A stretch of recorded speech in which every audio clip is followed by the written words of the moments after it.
My name is Marcus D. Calloway, and I want to tell you about a Tuesday afternoon in late October that changed everything. Not because something dramatic happened. No one yelled. No one called me into an office. There was no confrontation, no big moment, no scene. It was just a number on a screen. I had walked over to my colleague Derek's workstation to grab a shared project file.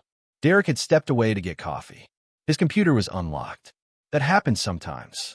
We were a small operations team. Nobody was precious about it. I leaned over to find a file in our shared drive folder, and that is when I saw it.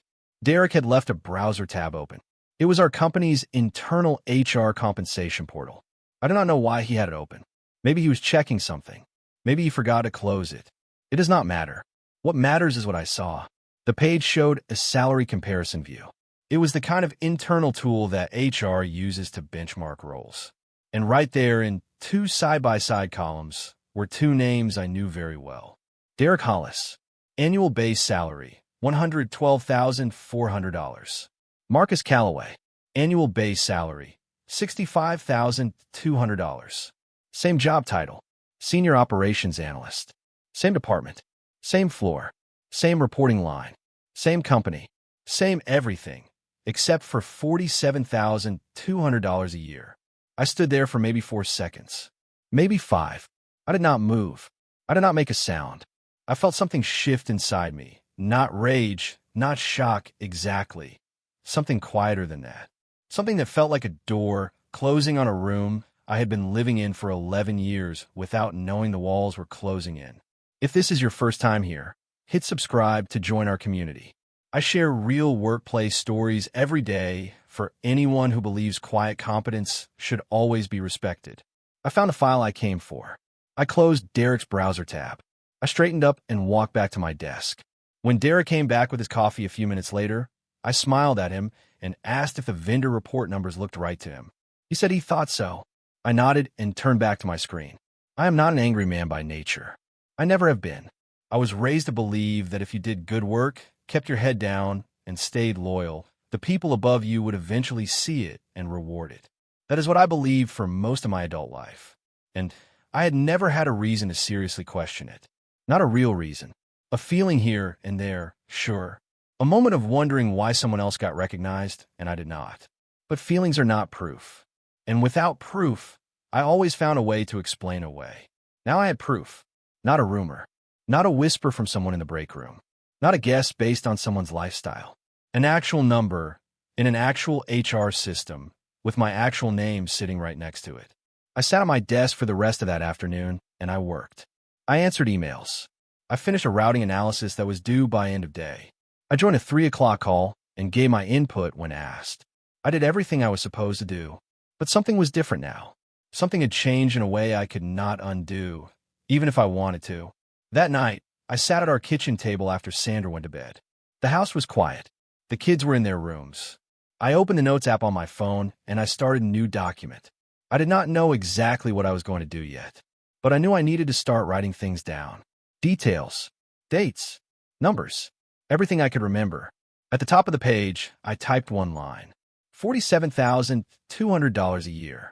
Same job, 11 years. Find out why. I did not sleep much that night.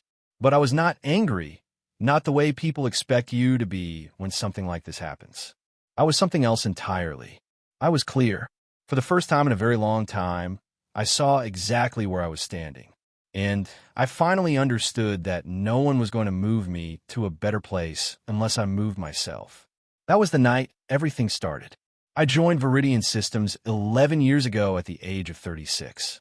Before that, I had spent 9 years at a regional freight company called Mora Logistics. Good company, solid people, but they went under when a larger competitor absorbed 2 of their biggest accounts in the same quarter, and the ownership decided to sell rather than fight. A lot of good people lost their jobs that year. I was one of them. I was not panicking when I came to Veridian. I had skills that were real and specific. I understood legacy operations systems, the kind that had been built in pieces over decades and held together by a combination of code, habit, and institutional memory. I understood supplier contracts, routing logic, vendor relationships. I knew how to look at a broken process and figure out where it was actually breaking not just where it appeared to be. Veridian was a mid-sized logistics technology company. About 400 employees, a mix of software and operations, serving large distribution clients across several regions. When I came in as a mid-level analyst, the operations floor was a mess in the way that a lot of growing companies are. Things were working well enough to look fine from the outside, but quietly falling apart at the seams. I dug in. That is what I do. In my first 2 years, I rebuilt their vendor tracking system from scratch because the old one was producing errors nobody had time to trace. It took me 6 months working evenings and weekends on top of my regular load. Nobody asked me to do it. I just saw the problem clearly, and I fixed it. In year 4, I got a call on a Wednesday night. A key client, a distribution company out of Cincinnati worth $3.2 million in annual contracts, was threatening to pull their business over a fulfillment failure that had been mishandled by our regional team. My manager at the time asked me if I could help. I flew out Thursday morning on 12 hours notice, sat across from their regional director Tom Haverty, and spent 2 days rebuilding the trust that our team had damaged. We kept the account. I flew home Sunday night and was at my desk Monday morning. Over 11 years, I trained 4 analysts who all moved into leadership roles above me. I helped build systems that the whole operations floor depended on. I solved problems that other people did not even recognize as problems yet.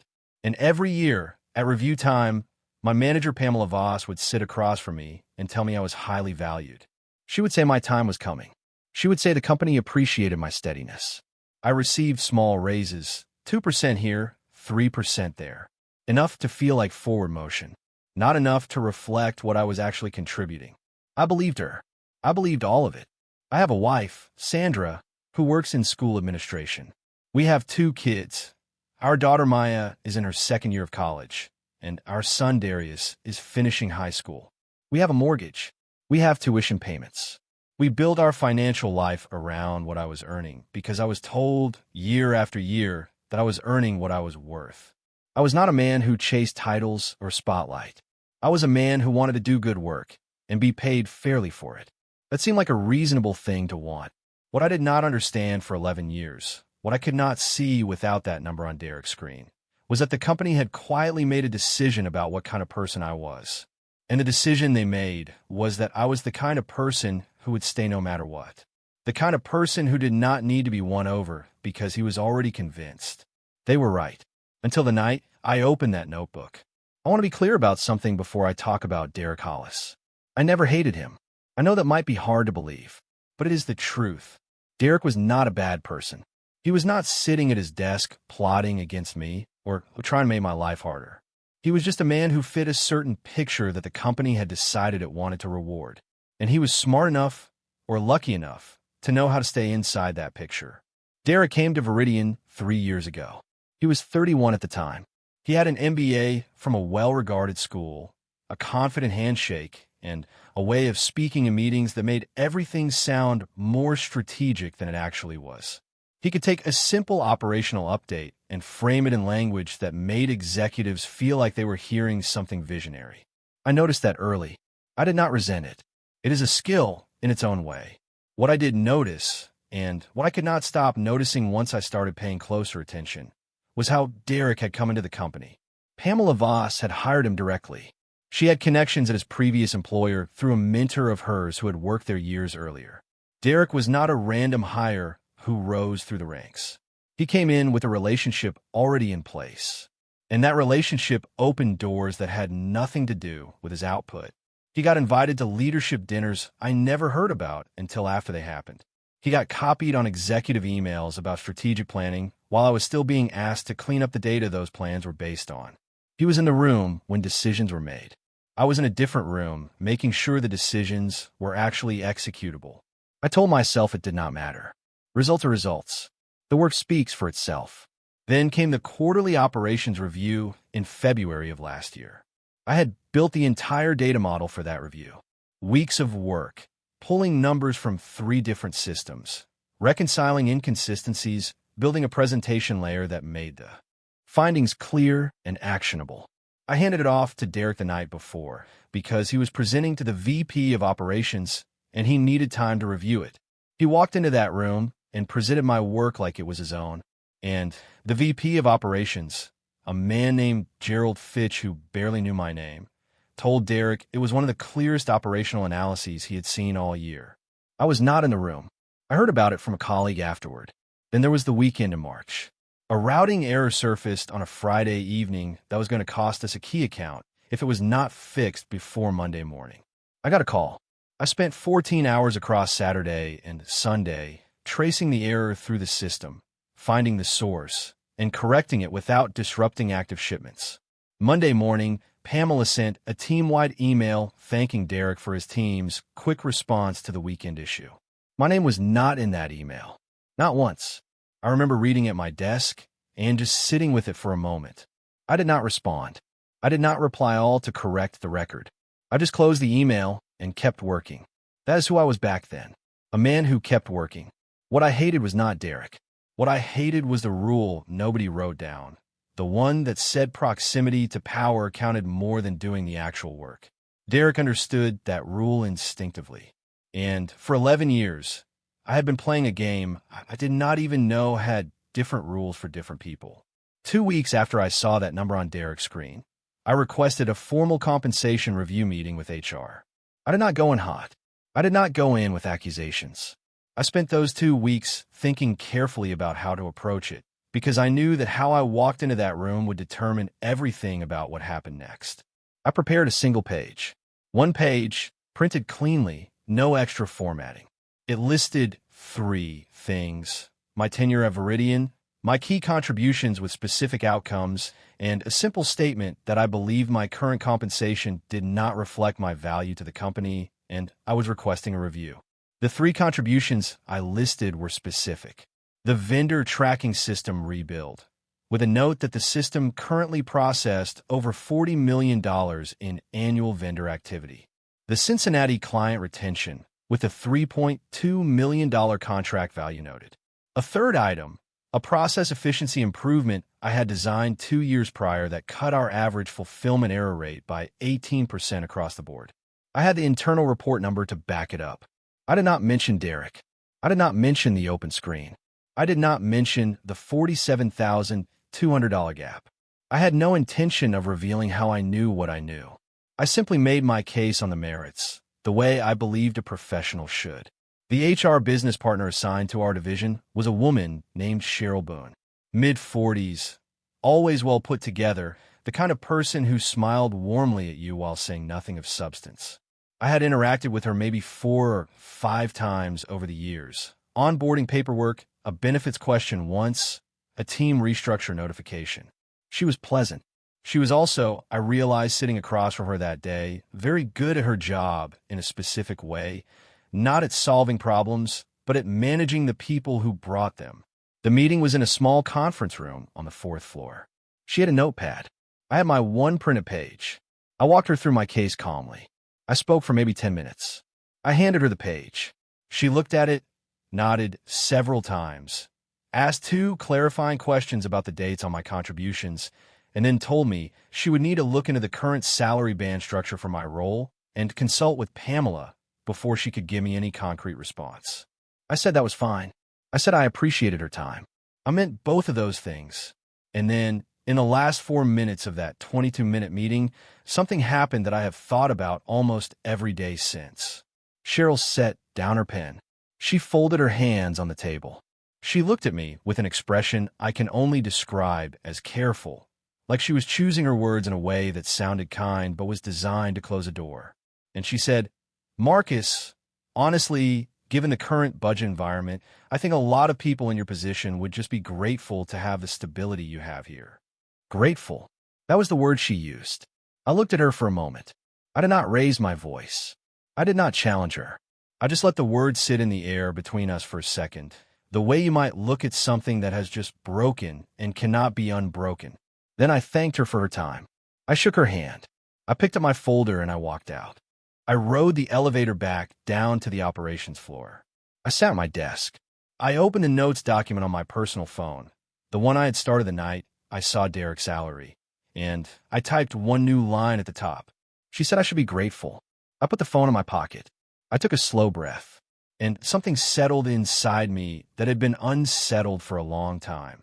Not peace exactly, but something close to it. The kind of feeling you get when a question you've been carrying for years finally gets answered, even if the answer is not the one you wanted. I was not going to get what I deserved here. Not through the proper channels. Not through patience.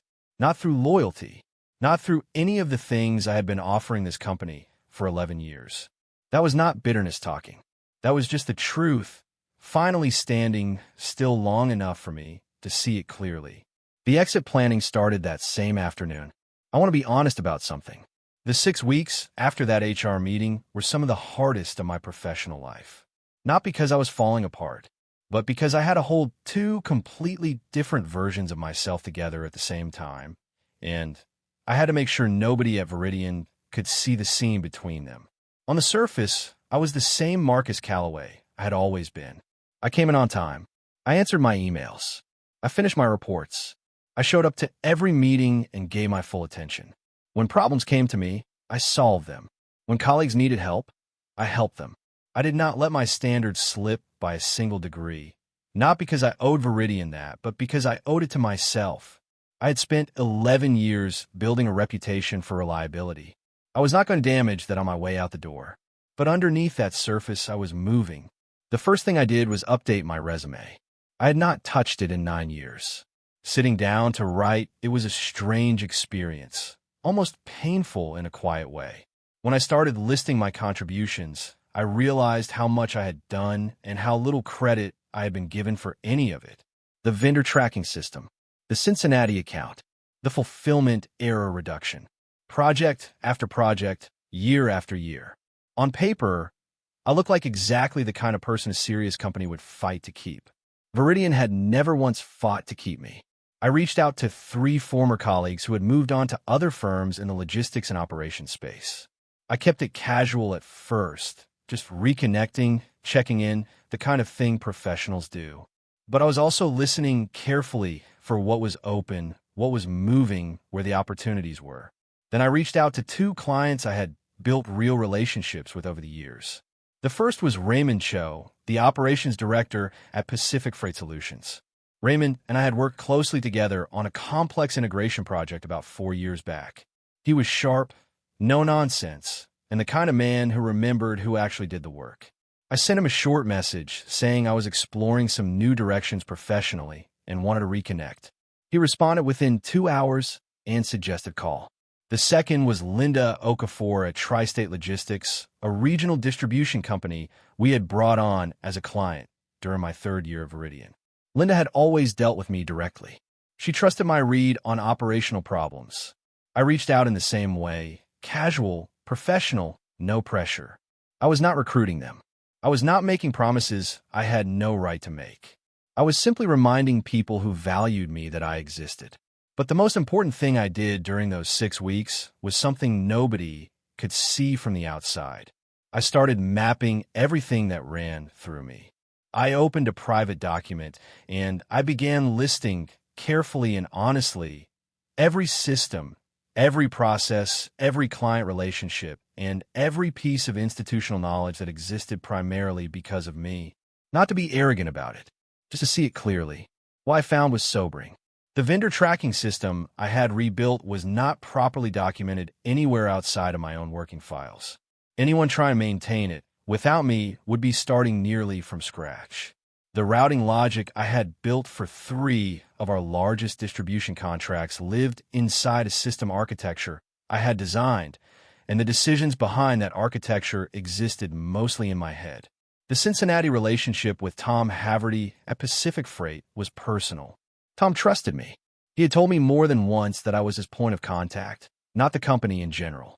I was invisible in the org chart, but I was load-bearing in the actual structure. The saddest part of being undervalued for a long time is that you start to believe the valuation. You start to think that maybe they see you correctly and you're the one who is wrong. I had been doing that for years without fully realizing it. Those 6 weeks ended that. I saw myself clearly for the first time in a long time. And what I saw was someone worth a great deal more than $65,200 a year. The offer came on a Thursday morning, 6 weeks and 2 days after my meeting with Cheryl Boone.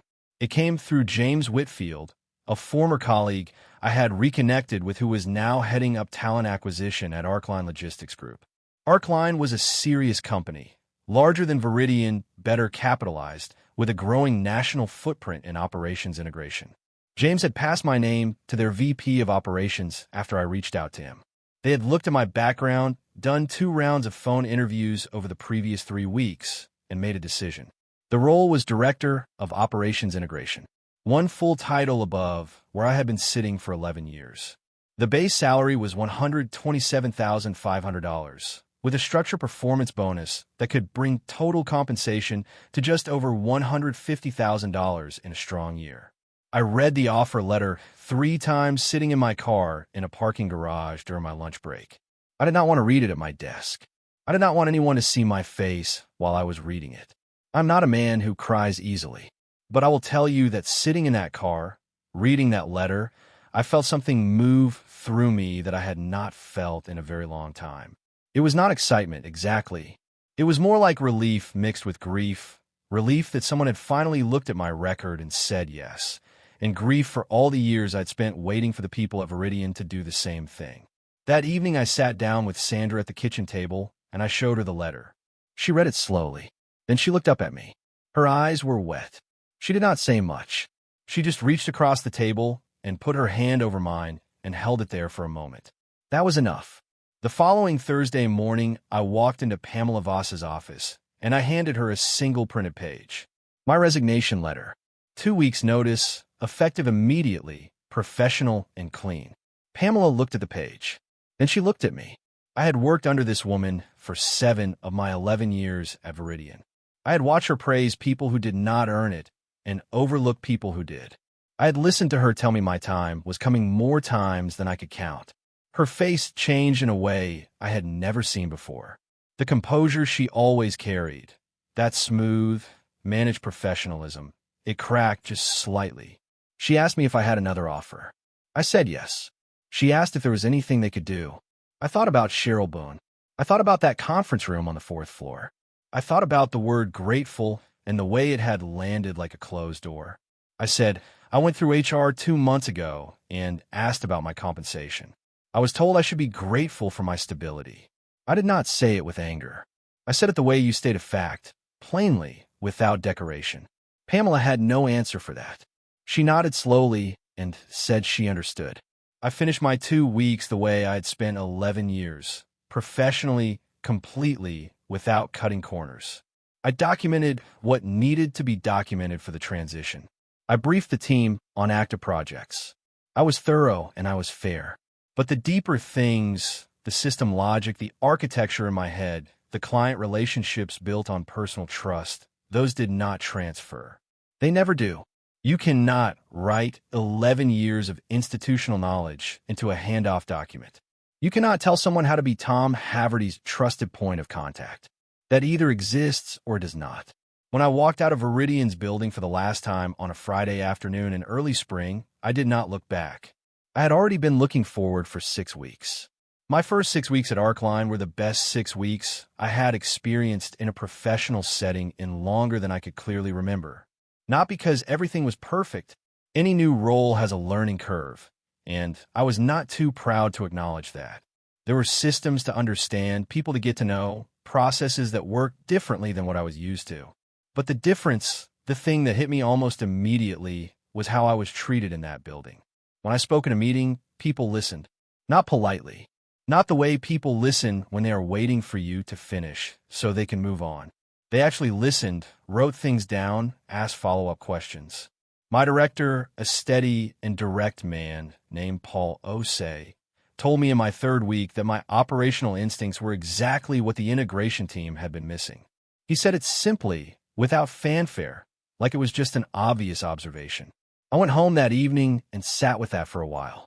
It is a strange thing, being told clearly that you are valued. When you have gone without it for long enough, it almost feels unfamiliar. 6 weeks in, my phone rang on a Tuesday morning. I did not recognize the number immediately. Then I saw the area code. Cincinnati. It was Tom Haverty. Tom told me he had been trying to get a straight answer out of Veridian for 3 weeks about a routing update on one of his distribution lanes. He said nobody over there seemed to understand what he was asking or how the system worked. He had been passed between 3 different people. He was frustrated.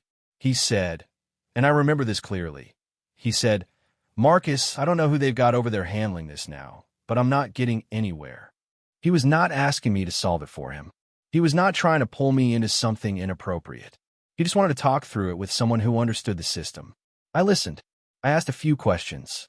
I told him, as a professional courtesy and nothing more, what I thought the likely source of the issue was and what kind of approach would resolve it. I was careful about what I said. I was not Viridian's employee anymore, and I was not going to act like one. But Tom was a good man and a fair client, and I was not going to leave him completely without direction. He thanked me. We talked for a few more minutes about other things. Before he hung up, he said, "I hope they know what they lost when you walked out of there." I told him I appreciated that. And I meant it. 2 weeks after Tom's call, Raymond Cho reached out to me directly. Raymond did not want advice. Raymond had made a decision. He told me he was moving Pacific Freight Solutions' logistics contract from Viridian to Arcline. He cited confidence in the operational team. The contract was worth $1.8 million annually. Raymond did not need to say anything else, and he did not. I did not solicit that contract. I did not ask for it. I did not even hint at it when we had reconnected months earlier. Raymond was simply a man who knew where his trust lived, and he moved his business accordingly. That is how real professional relationships work. Through contacts still inside Viridian, I started hearing things over the following weeks. Derek Hollis had been elevated to acting operations lead in my absence. He was struggling. The vendor tracking system was producing errors that nobody on the floor could diagnose. Junior analysts who had relied on my guidance were producing inconsistent work. Pamela had escalated to Gerald Fitch, the VP of operations. An outside consultant had been brought in to audit the system. The consultant's finding, as it came back to me secondhand, was straightforward and devastating in its simplicity. The system was functioning correctly. It simply required someone with deep and specific familiarity to maintain it properly. That person no longer worked there. I want to be honest about how I felt hearing all of this. People might expect me to say I felt satisfied, vindicated, maybe even a little pleased. But that is not what I felt. What I felt was something quieter and more complicated. A kind of sad confirmation. The proof I never needed because I had always known that I had been real the whole time. That the work had been real. That the value had been real. Even when they treated me like I was temporary. Even when they paid me like I was replaceable. I had always been real. They just never bothered to find out what that meant until I was already gone. 8 months after I walked out of Viridian Systems for the last time, I sat in a quarterly leadership meeting at Arcline and listened to Paul Osei present the division's performance numbers to senior management. Halfway through the presentation, he stopped and specifically credited the operational improvements in our integration workflow to work I had led over the previous 2 quarters. He said my name in a room full of senior people. He said it clearly and without hesitation, the way you say someone's name when you want the room to understand who deserves the recognition. I did not make a big deal of it. I nodded and said thank you, and the meeting moved on. But I felt it. I felt it in a way that was hard to explain to someone who has never spent 11 years in a place where your name was left out of the email. My first formal performance review at Arcline came in month 7. My rating was exceptional, the highest category on their scale. My bonus was confirmed at a number that, combined with my base salary, put my total compensation at just over $148,000 for the year. I thought about $65,200. I thought about it for a moment, and then I let it go. I have thought a lot over these 8 months about the word that Cheryl Boone used in that conference room on the 4th floor. Grateful. She meant it as a way to close a door, to remind me that I should want less, that the stability I had, the mortgage I was barely keeping up with, the tuition payments I was quietly stressed about, the career I had poured myself into for over a decade, that all of that was a gift I should be thankful for rather than a situation I had every right to examine clearly. I did not hate Cheryl Boone. I did not even blame Pamela Voss entirely. They were both operating inside a system that had its own logic, its own rewards, its own invisible rules. Cheryl's job was to manage people like me, people who asked uncomfortable questions in a way that kept things smooth. Pamela's job was to build a team that reflected well on her, and Derek reflected well on her in ways that I never could, because I was never the kind of person who made the people above me feel clever for choosing him. That is not bitterness. That is just an honest understanding of how certain systems work. The real mistake I made, and I own this, was staying inside that system for so long that I started to lose my own sense of what I was worth. When someone tells you your time is coming for 11 years, and it never comes, eventually a part of you starts to wonder if maybe they are right. Maybe your time is not coming. Maybe this is as good as it gets. That is the most dangerous thing a workplace can do to a person. Not the underpaying, as serious as that is. Not the overlooking. The most dangerous thing is making you a participant in your own undervaluation. Making you quiet. Making you patient. Making you grateful. Maya finished her first year of college last spring with a 3.7 GPA. Darius has started his college applications. Sandra laughed more this past summer than I can remember her laughing in years. And I think some of that was relief, the same relief I saw in her eyes the night I showed her the offer letter. The financial pressure that had been sitting quietly on our household for years has eased in a way that is real and measurable and deeply meaningful. I'm not rich. I'm not famous. I have not built an empire or launched a company or made headlines. I'm a man who spent 11 years doing serious work in a serious field and is now, finally, being paid what that work has always been worth. My name is Marcus D. Calloway. I am 47 years old. I am a director of operations integration at a company that looked at my record and said yes without hesitation. And if you're sitting somewhere right now, feeling the way I felt, doing the work, carrying the weight, being told to be patient, being told to be grateful, I want you to hear this clearly. The problem is not your gratitude. The problem is that someone figured out they could use your patience against you. The moment you understand that, really understand it, in your bones, everything changes. It changed for me on a Tuesday afternoon in late October. It can change for you too.